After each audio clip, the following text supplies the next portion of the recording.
One morning, Henry woke up, feeling ill.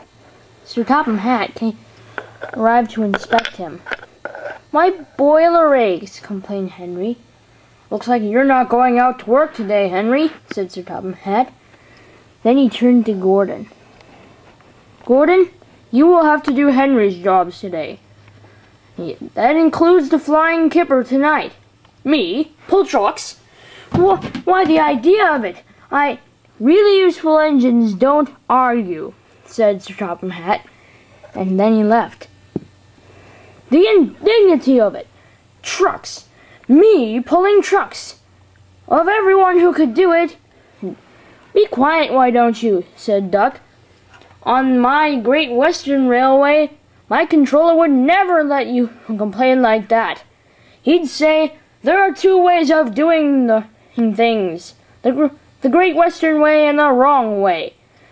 You're Great Western, and don't we know it," said the other engines. Then Gordon puffed off to his first job. In the yard, the trucks were getting impatient. They started to whine and scream. "Where is he? Where is he? Where is he?" "Be quiet, why don't you?" said Gordon. He was not in a very good mood. And he became in an even worse mood when he saw Derek was going to pull the express. "How could Sir Topham Hatt let a diesel do my work?" said Gordon. "How dare he? How dare he?" Poor Gordon tried hard to concentrate on his work, but all he could think about was Derek pulling the express. Gordon's express. "It's my train. I should pull it," he mumbled to himself as he shunted the trucks backwards. Finally, he reached the switch and began to go down the line.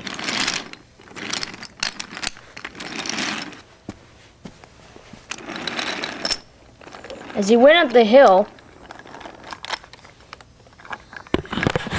he was still thinking about Derek and the express. "It's my train," he said. "Mine, mine, mine. Mine," he groaned.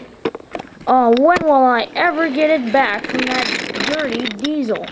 Soon enough, he reached the yard to finish his work.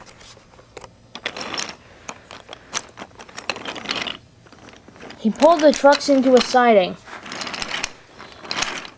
Then he went over to the roundhouse to get prepared to take the Flying Kipper. It was night by the time Gordon reached the docks and buffered up to the Flying Kipper. The guard blew his whistle, and Gordon set off through the night. Soon Gordon was steaming through the countryside. As he went up a hill and rumbled over a tunnel, he heard an engine beneath the tunnel. It was James, puffing like a line of trucks along the railway line. What James didn't know was that up ahead, an oil tanker had been stuck at the top of a hill. James accidentally bumped the tanker, which derailed at the bottom. "Oh no," said James, and then he heard a horn. "Double oh no," he said, as he watched Derek come down the track with the express, right towards the oil tanker. "Oh no," said Derek. He squeezed on his brakes, but it was too late. Sparks from his brakes set the spilling oil from the tanker ablaze. "Oh no, the track's on fire," said Derek. "Help!" It was at that moment that Gordon rushed through. He could see Derek was in trouble. "I've got to help him," said Gordon. Quickly, he left his train on a line nearby. And then he backed up to Derek's train. Slowly but surely, he began to pull the coaches away. He went as fast as he dared to, with the knowledge that Derek might fall at any moment. At last, he pulled Derek safely onto the line and away from the fire. Duck was on the way with the fire train. Soon he arrived at the scene of the fire. He pushed the fire train towards the blaze.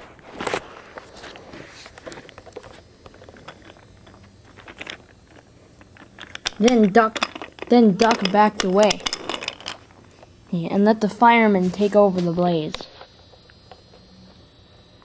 Soon the fire was out. The tracks were no longer burning, and no one had been hurt. Sir Topham Hatt looked. He was talking to Derek.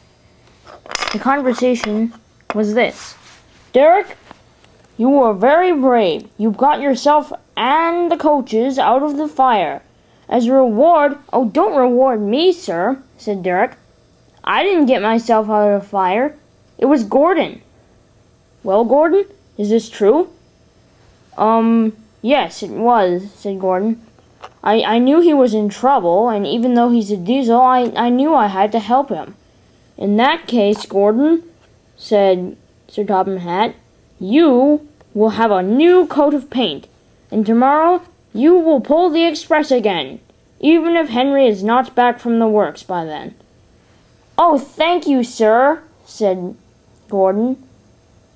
I really do appreciate that."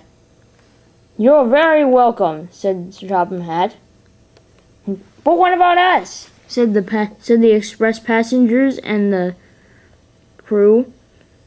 "We are not going to get home for dinner tonight." "In that case," said Duck's driver, "why not have dinner here? There's plenty of fried fish to go round."